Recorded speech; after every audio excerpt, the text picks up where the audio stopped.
sa lahat. Ngayon po ay dadako tayo, tuloy na po natin para yung kagalakan at ang kapustusan ay manatili po. Ngayon ay mayroon po tayong bisita at alam ko po kilala na ito ng iba. Ang iba naman po ay hindi, lalo na sa mga trainee po namin. Welcome po kayo.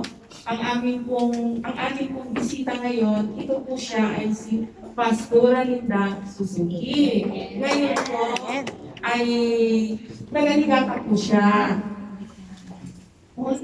Ang totoo po talaga, maiksi lang po, huwag mong mahaba. Siya po yung pinakananay natin dito sa loob ng Higata Outreach. Di ba po? Bagamat dumami na po, may District 1, District 2, pero sa biyaya po ng Diyos sa kanyang buhay, hindi po siya ang itinataas natin, umagiman ako, kundi yung pagkilos ng Diyos sa kanyang buhay, na simula naman ng nakakilala ako sa Panginoon, si Pastora Linda ay hindi talaga nagbabago ang mukha, maganda pa rin, malakas pa rin po sa biyaya ng Panginoon. Siya rin po ang nagamit nung nag-umpisa po ng Bible study sa Yoshida.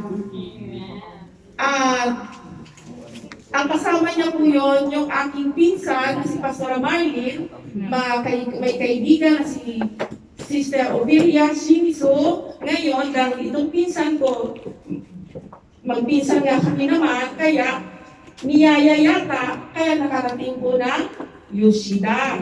At nagkaroon po ng Bible study sa Yoshida, bagamat may na po mga Kinoon, pero hinayuhan niya po talaga ang Yoshida. At doon po sa bahay na yon, si Pastora Linda, doon din po ako natuto sa buhay nila ni Pastora Kato, talagang Bible study, sama-sama hanggang sa dumating po ng Sanjo.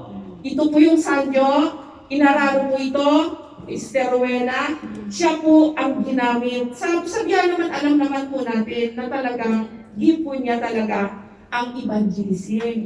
Wala naman talaga na dyan makakahigit sa kanya. Kaya si Pastora Linda po, halos ginamit po talaga sa bawat, kaya dumami na po ang mananampalataya sa biyaya ng Lord sa buong Higataken, sa biyaya po sa kanyang buhay.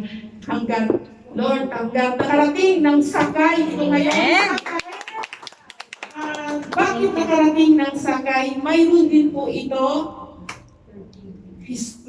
story na napakaganda, na noon pa naman talaga ay pinapupunta niya na dito sa sakay, kaso lang siguro nandun yung hindi mawawala yung anak, kasi iniisip ko ang totoo, mga anak ko maliliit pa. Kaya totoo pala may timing.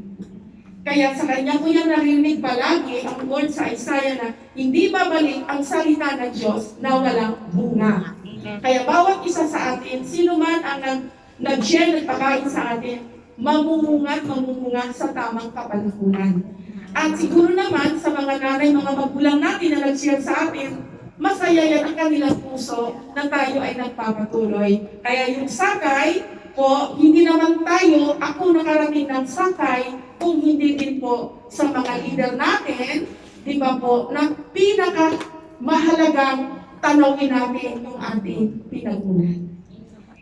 Kaya salamat po sa kanyang buhay, si Pastora Linda po, District 1 to overseer po siya ng dalawang District 1, District 2 ng Higata, Pastora Lisel, Pastora Kato, siya po yung tatlo po yan sila. Kaya salamat po sa kanyang buhay at muli po natin siya.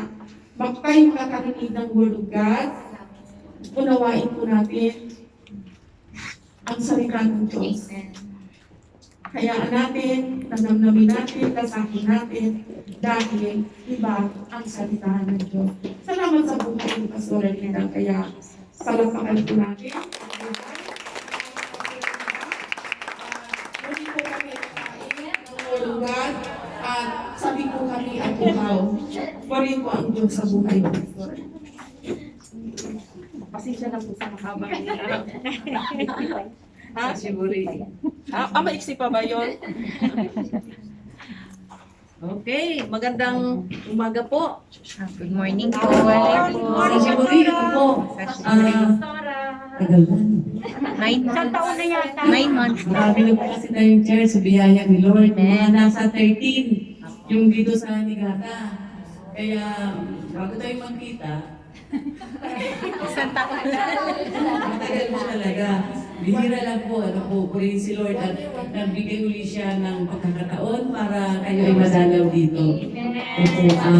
Marami pa po dito mga kapatid na wala dito. Yung mga binabible study namin noong unang panahon. Ano po? Sana makarating po sila uli dito. No? Sana po maabot natin sila. Ano po? Kasi may mga binhi na po yun sila eh. Ano po? Tsaka po yung word of God na yun na kanilang narinig, mag-grow po yun sapagkat ang salita ng Diyos ay buhay. Ano po? Napaka-makapangyarihan ang salita ng Diyos. Ano po? Okay, tayo inadako sa ating sa word of God sa araw na ito.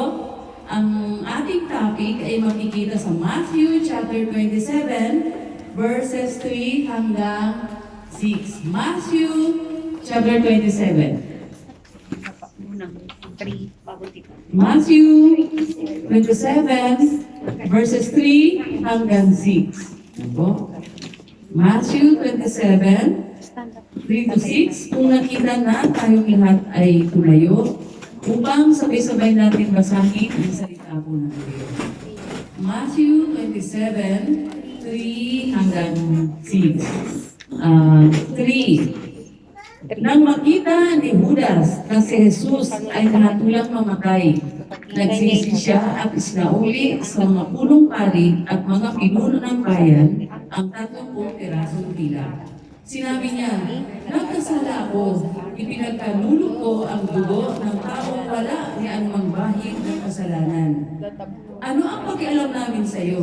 Bahala ka sa buhay mo. Sagot nila, hinihagis ni Judas sa loob ng templo ang 30 pirasong tila at pagkaalis doon siya ay nagbigti. 6. Pinulot ng mga punong pari ang mga pirasong tila. Sinabi nila, labag sa kautusan na ilagay ang salapit ito sa kamangyaman ng templo sapagkat bayad ito sa buhay ng isang tao. Muli po natin isailalim sa panalangin ang mensahe sa araw na ito. Hallelujah! Hallelujah, Abba Father. Tunay o Diyos na walang sapat na salita upang Ikaw ay aming purihin sapagkat ano nga po, Panginoon, ang maihahandog namin sa iyo, O Lord, na nanggaling sa amin, Panginoon. Maging yung aming buhay ay bigay mo. Lahat ng aming mga tinatangkilik ay nanggaling sa iyo, Panginoon. Maging ang aming mga tinig ay nanggaling sa iyo, Diyos. Kaya hayaan mo, Panginoon, na sa pamagitan ng pakikinig ng salita mo, patuloy kaming hubugin ito upang ang aming mga buhay ay maging isang buhay banal at kalugod-lugod na handog para sa iyo, Panginoon. Patuloy ka namin pasasalamatan, Panginoon, sa bawat oras na ikaw ang aming kaharap at naririnig namin ang iyong tinig, ang mga salita mo, na siyang higit sa kayamanan sa mundong ito. Sapagkat sabi mo, Panginoon, na Lord, ang sabi mo na mawala ang langit at ang lupa, ngunit ang salita mo ay hindi magkakabula. Ang kapangyarihan ng salita mo, Panginoon, ang katotohanan nito, O Diyos, ay mapangyayari, O Diyos. Hindi ito mawala ng kabuluhan. Nagpapasalamat kami, Panginoon, na sa kabila ng aming mga kahinaan, tinawag mo kami at pinili upang tamasahin namin ang katapatan ng mga pangako mo sa pamagitan po ng mga salita mo, Panginoon. Kaya sa oras na ito, Ama, bigyan mo kami ng pusong mababa, tumatanggap sa mga salita mo. Buksan mo ang aming isipan sapagkat sabi mo, Panginoon, walang makakaunawa sa salita mo, malibang ipaunawa mo ito sa isang tao. Kaya naririto kami, Panginoon, ang uhaw naming puso ay yung punuin, puspusin, Panginoon, ng iyong Espiritu Santo na siyang nagtuturo sa amin at siyang nagpapaunawa sa lahat ng bagay. Sa banal na presensya mo, Panginoon, kami muli nagpapakumbaba at hayaan mo sa aming pagtitipon na ito, mataas ang dakila mong pangalan sa aming kalagitnaan. Magrema ang salita mo na maging baon namin ang salita mo na magbibigay sa amin ng lakas at pag-asa, magbibigay sa amin ng mga solusyon at gabay sa lakad at aming mga desisyon na gagawin ng Panginoon. Tulungan mo po kami, Ama, na makita namin ang katotohanan ng salita mo. At hayaan mo sa aming kalagitnaan, alisin mo Lord yung mga distraction na gawa ng kaaway na makakaharang upang hindi namin mapakinggan maigi ang salita mo. Pagkos Lord sa pamagitan ng Espiritu Santo na ibinigay mo sa amin na sinabi mo, higit na makapangyarihan ang Espiritu na ibinigay mo sa amin kaysa sa Espiritu ng sanlibutan ito. Tunay ang kapangyarihan mo, Diyos, sapagkat sa iyong pangalan lahat ng duhod ay luluhod. Salamat po Ama, sa iyo namin walang sawang ibabalik ang papuri, pagsamba, paggalang sa iyong banal na pangalan. Ito po ang aming samudalangin sa pangalan ng Panginoong Hesus. Ang lahat ay magsabi ng Amen! Amen! Tayong lahat ay makakaupo na. Okay, ang topic po natin ay too late to repent. Ano po? Huli na para magsisi. So, alam po natin na alam niyo po ba kung bakit gaano kahalaga itong repentance, di ba po? Pag walang repentance, walang forgiveness. Pag walang forgiveness, walang pag-asa. Bakit walang pag-asa? Sapagkat hindi mo makukuha ang mga promises ni God. So, po, makukuha lamang po natin yung mga promises pag nagkaroon tayo ng kapatawaran sa ating mga kasalanan. So, at higit sa lahat, ang ating inaabangan dito, yung pong, alam naman natin yung second coming ng ating Panginoong Jesucristo, di ba po? Kapag hindi natin ito nakuha, paano na tayo? Ano po, hindi tayo pwede maiwan sa mundong ito.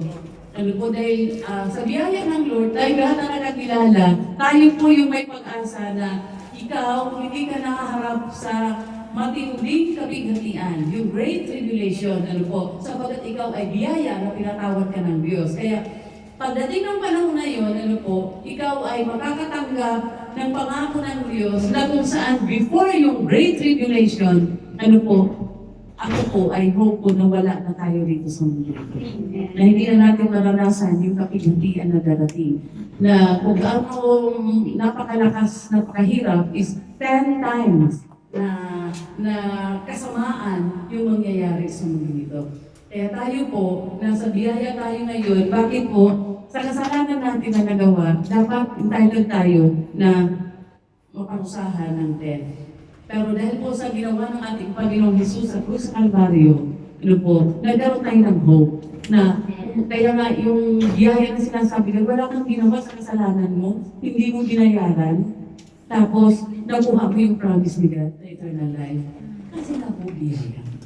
Di ba po biyaya? Tayo ngayon po ang nakakaranas ng gano'n. Kaya ito po ating sitwasyon ngayon na tayo po ay nakakaranas ng biyaya ng Diyos, tayo po yung masasabi kong pinakamapalad na tao sa buong mundo. Biro mo, ang tindi ng ating kasalanan binura agad ng Lord yun dahil sa kanyang kamatayan sa krus at sasabihin, yes, you are forgiven. Wala ka ng kasalanan, wala kang bahid at dugi sa harapan mo. Wow! Ganun lang kadali po yun? Yes. Dahil po sa faith. Kaya po natutuwa si Lord sa faith. Alam niyo po ba na kaya po natutuwa ang Diyos sa faith? Kasi po, hindi mo siya nakita. Di ba po? Bakit ka naniniwala? Ay, tuwa siya. Kasi, to see is to believe. Kasi gusto mo, gumawa mo na si Lord ng kababalagan bago ka maniwala. Hindi din ako. So, ganito pang nangyari. Ano po? Balikan natin yung ating binasa. Ito po ay patungkol kay Judas. Diba po? Kilala po natin si Judas. Siya po yung isa sa 12 disciples ng ating Panginoong Jesucristo na tinutukan. Ano po? Kilala ni Judas si Jesus kasi 12 disciples po siya. Ano po? Ng ating Panginoong Jesucristo. So, ibig sabihin, ang gusto kong ipanawa sa atin, malalim. Malalim. Kasi 12 disciples. Diba po? Malalim siya at nakakarinig ng Word of God. Nakakatakot na po. Na po pwede mo pala talagang mangyari yun na nakakarinig tayo ng Word of God tapos bigla tayong mabagsak. At hindi ito siguro hindi man ganitong uri ng kasalanan yung ating magawa. Siguro yung paminsan-minsan pagsisinungalingan kaunti. mga kasalanan, ano po, walang buhay Christ po sa Bible, lahat ng sinungaling, sinungaling talaga po yun ano po. No So, pwede mangyari ito sa akin, di ba po? At kapag nangyari ito, alam niyo po ba yun, nag-start yung panghihina mo. Kasi, lagi mong iniisip, si Satanas, ikaw kung din ka. Ano ka naman hindi ka naman makikinggan, ganun. Di ba po? So isa lamang po yung talagang dapat natin gawin kapag ikaw ay nahulog doon is repentance. Repentance. Wala na po. Wala na pong magbabalik sa iyo sa Diyos. Sa harapan ng Diyos. Tuloy po yung pagsisisi. Kailangan po natin ito. Ngayon si Judas dito nagkasala. Siguro, Judas talaga. Hindi ko ba, minsan pag nainis tayo sa isang tao, Judas ka talaga. Ganun po, pag nainis tayo, di ba po? Pag nainis tayo sa isang tao, kung ginagawa, Judas ka talaga, ikaw talaga. Kaya yung mga magulang ayaw magpangalan ng Judas. Kasi nga, natatakot sila talaga maging totoong Judas. Di ba po? So ngayon ganito, alam natin na si Judas, ipinagkalulot niya si Jesus. Di ba po? At ibinenta ng 30 pieces of silver. Di ba po? At ayun dito, sa binasa po natin. Bakit niya binenta? Kasi po, itong mga scribe at pariseyo, gusto nilang hulihin si Jesus. So, inano ko nasaan ba doon si Jesus? Sabi ko mga scribe at pariseyo. Kaya ang sabi ni Judas, lalapit ako, ang sino mang halikan ko, siya yun si Jesus. Yung ginawa ng ni Judas. Pero alam ni Jesus yung gagawin sa kanya ni Judas. Talaga naman pong mamamatay si Jesus, di ba po? Kaya nga po siya pumunta, dahil para po talagang mamatay, para mabayaran ang kasalanan ng buong mundo. Di ba po? Ganun po yun. So hindi po pwedeng hindi mamatay si Jesus.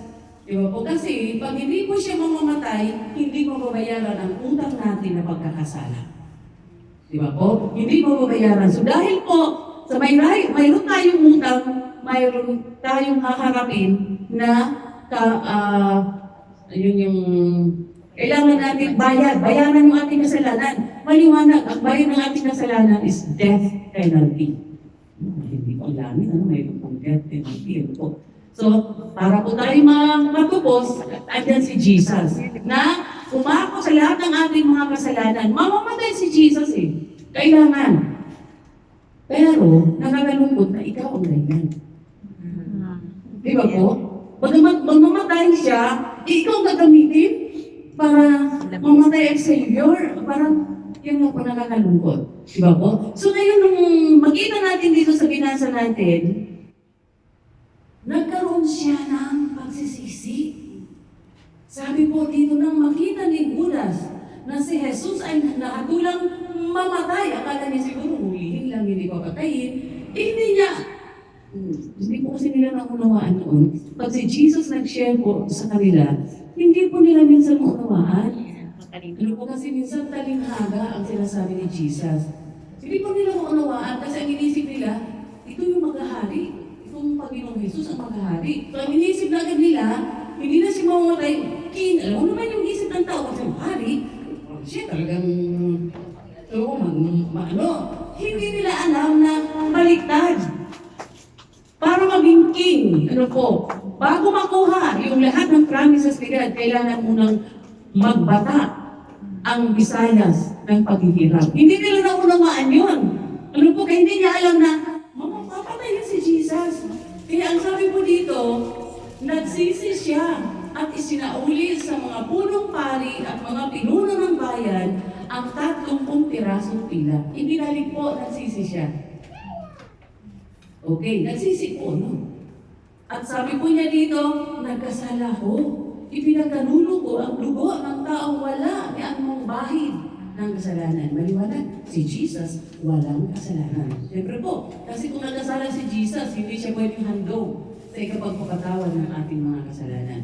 Si Jesus po ay talagang perfect na handog, walang kapintasan, na hinandog para tayo, ang bawat sa atin ay matubos at magkaroon ka ng pag-asa sa buhay na ito. Na iba-iba po ang sitwasyon ng buhay po natin.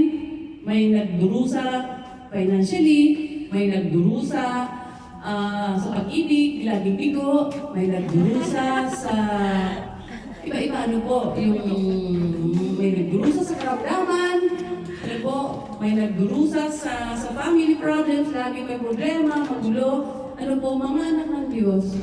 Alam niyo po, na ang pag-asa po na ibibigay ng Diyos sa atin, hindi dito sa mundo.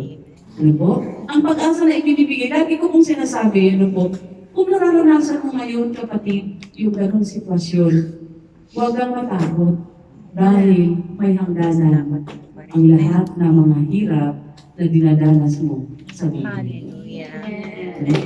Sa kabaligtaran naman, kung ikay naman pinagpapala, huwag kang maging mayabang dahil may hangganan din ang lahat. Hindi ka man pangit, maganda, gwapo, pangit. Ano pa ba yun? Mahirap, ano pa yun? Mayaman, ano pa ba yung lahat? Lahat ng iyan may hangganan. Walang, sabi nga, walang forever sa mundo. Lahat may hangganan. Maging asawa mo eh. Hindi mo na yan asawa pagdating sa langit. Kasi iibahin na ng Lord yung... Kasi hindi po ba ang ating mga katawan ngayon, ito po yung... Ano kasi, laman. So, yung nasa ng laman, alam na natin kung ano yung mga nasa beside ng ating laman. Pagdating natin sa langit, iba na ang ating katawan na sinasabi ng Bible, glorified body, perfect body, na hindi mo naman mararamdaman yung nararamdaman mo ngayon. Kasi glorified body, may mga katawan na paglangit, ano po, may katawan na panglupa. At itong ating katawan na nabubuo ng laman at dugo, panglupa ito. Pagdating ng panahon na iwanan natin ang ating mga katawan dito, papasok tayo sa sinasabi ni God na glorified body na walang limitasyon. Naalala niyo po si Jesus nang bumangon siya, nung nabuhay. Ano po, nang nabuhay po si Jesus, naalala niyo po, hindi siya dumaan ng pinto. Tumagos lang siya doon, walang limitasyon. Powerful ang body niya. Ano po, hindi mo kailangan mag-plano para pumunta doon sa ano. Ano po, hindi ka naman aswang. Wala yung body mo, glorified body. Na hindi kailangan. Ganun po yung body. Kaya nga po, perfect body. Pero may mga angelo, nagbibiyahe sila, hindi naman sila kung paano sila lumulutan ganyan. Basta gano'n, hindi natin kayang abutin yung isip noon. Dahil hindi pa naman ako nagpunta sa langit. Ano po? Hanggang Bible lamang po muna tayo ngayon. Kung ano yung sinasabi ng Bible, yun po yung ating paniniwalaan. Ano po? So ang sabi po dito, nung siya'y nagsisi, nagkasala ako, sabi ko niya, ipinagkanulo ang duwa ng tao wala, kaya namang bakit ng kasalanan? Nagkaroon ng confession, di ba po? At ang sagot sa kanya, ano ang pakialam namin sa iyo? Bahala ka sa buhay mo. Ano? Sabihin na, kapatid, magkasala ako, paano ba ang gagawin ko? Tulungan mo na ako. Tapos ang sagot sa iyo, bahala ka sa buhay mo. Pakialam ko sa iyo. Mga kapatid, ano po? Mayroon tayong pananagutan sa ating kapatid. Ano? Alam natin sila nagkakasala, paalalahanan natin na may pag-ibig. Huwag pangumundina. Kasi si Jesus hindi ka kinundina. Di ba po? Kaya nga tayo narito dahil siguro yung love ni Jesus na hindi mo mapaniwalaan, Lord, mahal mo ako, kahit gano'n ang ginawa ko. Yes, hindi ka niya itatakwi. Hindi ka itutulad ng Diyos ni Jesus pala yun kapag ikaw ay lumapit sa Kanya. Kaya sinabi, lumapit kayo sa akin, kayo lahat na napapagal at nabibigatan sa pasanin at kayo aking pagpapahinahin. Mapasanin ninyo ang aking pamato sapagkat ito'y mag-aanggalhin. Mag-aral kayo sa akin sapagkat kayo makakasumpong ng kapahinahan sa inyong kaluluwa. Take note po sa sinabi, mag-aral kayo sa akin. Sa ating pag-aaral, nakakasumpong tayo ng peace. Amen. Amen? Yes, peace. Totoo yan. Sa ating pag-aaral, nakakaroon tayo ng hope. Sa ating pag-aaral, nakakakuha tayo ng guidance. Ay, ito palang gagawin ko, sabi ng Bible. Ito gagawin ko. Di ba po? Na parang kaya sinabi, salita ko'y ilawan ng inyong mga landas. Naunawaan mo yung direksyon, nakikita mo yung nilalakaran kasi mayroon kang salita ng Diyos. Di ba po? So, mga anak ng Diyos, napakahalaga po ng ating pagdadamayan, pagtutulungan, kapag ang isa pong tao ay bumabagsak sa pagkakasala. Huwag natin silang pababayaan. Malalahanin natin sila. Kasi katulad dito, alam niyo po ka, nagbigti kaya dito si Judas. Kasi wala siyang, saan siya pupunta? Ganun po ang kawawa yung taong nangailangan ng pag-aaruga. Tapos, hindi siya nakasumpong ang pag-aaruga. Kawawa po. Kawawa po. Kasi hindi nila alam ang gagawin nila eh. Mahina sila, hindi nila kaya nga po maraming nagbibigti. Kasi parang no way out sila. Ano po? So, ikaw na kapatid, napakahalaga mo sa isang mong kapatid. Na kahit yung kamay, nahihimasin mo yung kanyang balikat, nakakadama ng ginhawa ang ating kapwa. Lalo na ikaw ay anak ng Diyos. Na ginagamit ka ng Lord para magpalakas, para magbigay ng ilaw sa iyong mga kaibigan. Diba? Mga anak ng Diyos. So ito po yung nangyari ngayon. Ano ang pakialam namin sa iyo? Bahala ka sa buhay mo, sagot nila. Ngayon, sa pagsisisi ni Judas, hinagis niya, ayaw na po niya talaga, ano po? Ayaw niya, hinagis niya ang silver na ito, yung mga silver sa ano po, sa loob ng templo. Kasi ayaw na po niya. At pag alis niya po doon, nagbigti po siya. At sa kanyang pagbibigti po, ayaw doon sa gawa, lumabas yung bituka. Kung paano siya nagbigti, hindi natin alam po. Lumabas yung bituka sa kanya. So ngayon, noong pong hinagis yung mga pila, pinulot ng mga punong parig, sabi po dito, ang mga pirasong pila. At sabi po nila, ganito po, labag sa kautusan na ilagay ang salaping ito sa kabangyaman ng templo sapagkat bayad ito sa buhay ng isang tao. Kasi po, ano yun po eh, parang, bribe para ihuli nila si Jesus. Alam niyo po, ganito, minsan sa ating buhay, ganito po yun. Alam nila po na yung bayad na yun, hindi pwedeng ihandog kay Lord yun kasi binayad yan sa buhay. Sa isang tao parang masamang pera yan. Kasi binayad doon sa, alam nila po, alam nila. No, hindi pwede yan ilagay sa templo. Kaya nga po, ibinili po ito ng isang libingan. Hindi po ito inilagay sa templo. Kung babasahin natin ang buong chapter na ito, ibinili po ito ng libingan. Ngayon po, tingnan po natin. Alam nila itong bahagi na hindi nila pwede ilagay yung pera na ito. Bakit hindi nila nalaman na masama din magbayad para magpapatay ng tao? Tignan niyo po? Bakit hindi nila nakita na masama din yun? Kung titignan natin, mas masama yata yun.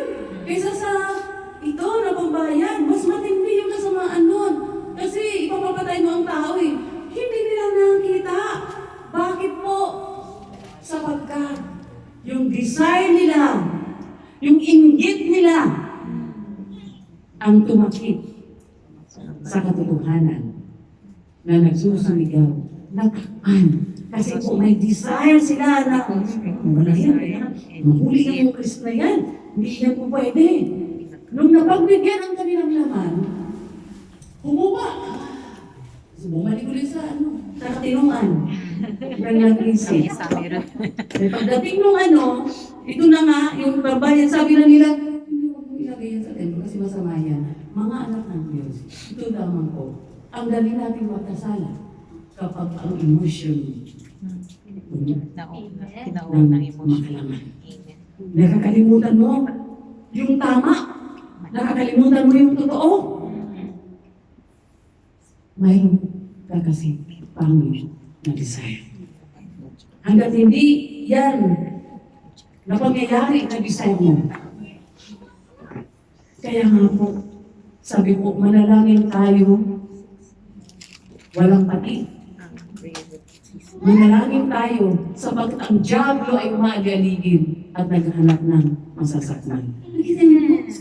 Ano po, yung katotohanan kaya po, kaya sabi ko nakakatakot ano po. Kasi once na nag-aik tayo ng ating emotion, hindi mo alam kung anong kasalanan ang pwede mong magawa. Eh, yung nga lang magselos ka yung nga lang mainggit ka Di ba po? Yung nga lang mainggit ka. Alam mo masama yung mainggit. Pero kung mayroon ka na rin gagawin, mas masama yun. Kung mayroon ka na gagawin doon sa inggit mo. Ito po ay halimbawa lamang ano po, na alam mo ang masama, yung inggit. Pero dahil sa punong-puno ka na ng inis, a-action ka. At hindi mo na naalala na masama lalo yun. Yung umaksyon, nakita niyo po, ganun ang ating minsan sarili. Kaya bantayan po talaga natin. Kaya nga ang prayer natin, totoo po talaga, Lord, linisin mo po ang puso ko. Panginoon, tulungan mo ako sa desisyon ko na hindi po ako magkasala laban sa iyo. Diba? Na hindi ko makalimutan ang mga salita mo. Nakita niyo po mga anak ng Diyos. Ano po? Marami tayo mga desisyon, katulad po ng desisyon ni Judas, na hindi na po ma-reverse. Hindi na po may babalik. Pag naihambak na po natin ito, biit na kung ano na po ang pwedeng mangyari sa desisyon na ginawa natin. Kaya bago po tayo mag-decide, magpagapi sa emotion natin, mag-isip ka muna. Kasi, nararamdaman mo lang naman yan, dahil galit ka Pag nawala yung galit, parang kakayang hinugasan at wala na rin po yung emotion na yun. Kaya dahan-dahan po, sa tutulangan po, dahan-dahan kaya kasama, dahan-dahan sa pananalita. Diba? Kasi, pagka nangyari po, damage, done. Wala na. Nakapanagit na tayo sa ating kapwa. Di ba po? Panibagong conviction na naman ako, Lord, nagkasalat na naman ako. Paulit-ulit, di ba po? So, titingnan natin dito, ano po? Ito din, yung mga priest na ito na dapat ay gagabay doon sa paghingi ng tawad, wala na rin po Hindi na rin, walang pakialam po. Pakialam natin sa'yo. Bahala na sa buhay mo. Kung may nanapitan ka kayang tao at nagsoran ka sa kanya, bahala sa buhay mo, pakialam sa'yo. Hindi po yung Kristiyano. Mayroon bang Kristiyano gano'n? Hindi mo yata kayang sabihin yun sa kapwa mo, no, na bahala sa buhay mo, pakialam naman sa'yo. Huwag naman gano'n ka ba? Ano po? Kasi, kung kayo'y mag-iibigan, sabi ng Bible, makikilala ng lahat na kayo ay aking mga alagad. So, pag-ibig, love po. Aanin mo yung gift? Yes, mahalaga po yun. Aanin mo yung kakayanan mo kung wala kang pag-ibig sa lupa. Kaya sabi, para ka lang batinaw na umaalinaw-naw. Na po, ang husay-husay mo nga sa lahat ng bagay. Wala pong mahusay sa lahat ng bagay. Kasi tayo po ay kanya-kanya tayo ng gawain. Diba po, na ibinigay ang Lord sa atin. Ibinigay po. Ano po? So, kahit anong gift na mayroon tayo, ano po, kung wala kang pag-ibig sa kapwa mo, walang kapanggal ang paglilingkod mo. Kasi, ang nagpapasarap sa gift is yung pag-ibig sa kapwa. Maging mature tayo doon sa ating pagkilos, paggawa. Ano po? At alihin natin silang parang mga kapatid talaga. Ano po? So, magkikita po yung pagmamahal. Kaya nga sabi ni Jesus, ito ang bagong utos na ibinibigay ko sa inyo. Mag-ibigan kayo. Bagong utos, mag-ibigan kayo. Bakit po? Sapagkat ang pag-ibig ay tumatakip sa lahat ng pagkakasala ng tao. Pag-ibig ay tumatakip sa lahat ng pagkakasala ng tao. Alam niyo po kung may pag-ibig ka sa kapwa mo? Yung kanyang kapintasan, nawawala po yun sa paningin mo. Tinutulungan mo siya, inaalagaan mo siya, kasi mahal mo yung isang tao. Siguro nakaranas naman tayo, nakakita naman tayo siguro ng kasawa nagbububugan. Bakit hanggang ngayon sila pa rin? Kasi kasi pinagmamahalan. Hindi mo pwede mabubugan. Amen. May mga ganun po talaga na may nagbubugan. Bakit? Ang sabi mo naman, hindi ka narasabi, iwanan mo yan, iwanan mo na yan. Diba? Kasi nung mabugbog. Hindi na ba alam, nagmamahalan yan? Yun po. Eh, tinato, pag nawala mo yung black eye, balik mo yung paligid mo. Di ba po? Sila, sweet na sweet. Ako naman nung nakakakita, nakakalam sa buhay nila, nagigigil ka. Kasi yung tao, tinamura, mga ganun. Ganun po kasi yung pag-ibig. Tumatakip sa lahat ng kapagilaan. Ganun po. Totoo po yun. Ganun po ang pag-ibig. Tumatakip sa lahat ng kapintasan ng tao. Tingnan mo si Jesus. Tinakpan ng lahat. May kapintasan natin. Dahil sa pag-ibig niya. Hindi siya Alam naging niyo po, budang para sa hindi kaya tayo karapat-dapat. Sa totoo lang. Dahil nasa mahal alam niya, Lord, for God so loved the world, di ba? Naibigay niya ang kanyang buhay na kapag sumasampalataya ay hawak ko rin magkaroon ng buhay na wala nang hanggan. Di ba po? Minahal tayo ni Kristo sa kabila ng ating mga kanyahan at kapalilasan. Kaya po, ang pag-ibig ay tumatakip sa lahat ng pagkakasala ng tao. Kaya po, nagkakaroon ng reconciliation, nagkakaroon po ng pagkakasundo, kasi mahal mo talaga eh. Siguro nagalit ka ngayon, pero mamaya, wala naman, sabi mo, siuganay na. Siuganay na. Balik mo na yung relasyon mo. Ganun po. Kasi, pag hindi natin gagawin yun, lahat tayo mauubos. Di ba po? At hindi lang naman ikaw ang gusto lumapit kay Lord eh. Lahat tayo. Hindi natin ba nakakaisip ko, sana wala na lang ito sa church. Diba? Kasi, lahat naman tayo nangangailangan ng pagbabago. Amen. Wala tayong perfect sa atin. Lahat tayo ginagawa ng Diyos. Kaya wag na wag mong, okay, so sabi ko lang ang tao ito, nilis na po. Wag po gano'n. Kasi mahal natin ang bawat isa. Bakit? Mahal kasi tayo ni Jesus. Bakit? May kapintasan. Pero, hindi ni Lord, naging tayo. Hindi ni Lord. Ang ginawa ni Jesus sa atin, tinulungan tayo. Tinulungan tayo mabago. Nung una, nakakainis tayo. Anong ginawa ni Jesus? Tinulungan tayo mabago. Sa paano paraan, binigyan ka ng Diyos ng Espiritu Santo niya. Na sabi niya, tutulungan ka, magpapaalala sa'yo, dadamayan ka ng Espiritu Santo. Ito yung ginawa ng Panginoon Jesus. Bakit? Ang sabi ni Jesus, hindi! Sabi niya, wala kayong magagawa kung kayo hiwalay sa akin. Wala kayong magagawa kung kayo hiwalay sa akin. So, ibig sabihin, ano magagawa natin kung walang Espiritu Santo sa buhay natin? Puro laman ang gagawin natin.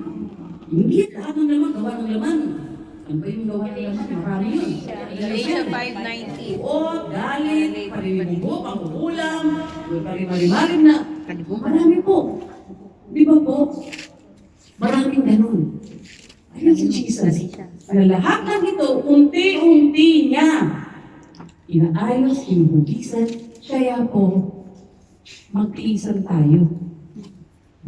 Di ba po? Kaya sabi ko kanina, hindi lang naman ikaw ang gusto lumapit sa Diyos. Di ba po? Lahat ay gusto lumapit. At lahat ng lumalapit sa Diyos, ano na natin po yun? Gusto po ng tao yun magpabago. Pagpaayos ng kanyang buhay. Natutulungan natin sila, ano po? Kaya nga, magtulungan po tayo. Di ba po? Yun po yung sabi. So, tingnan mo natin, ano po?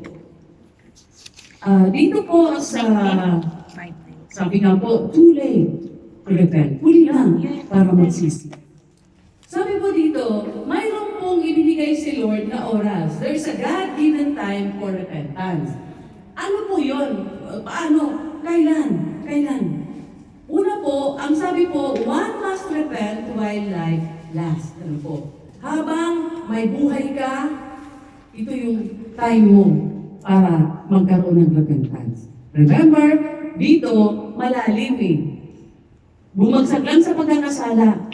So, kailangan ng repentance. Hindi naman po, ay, naka-Lord na ako, kaya hindi ko na kailangan ng repentance. Minsan po kasi, bumabagsak tayo.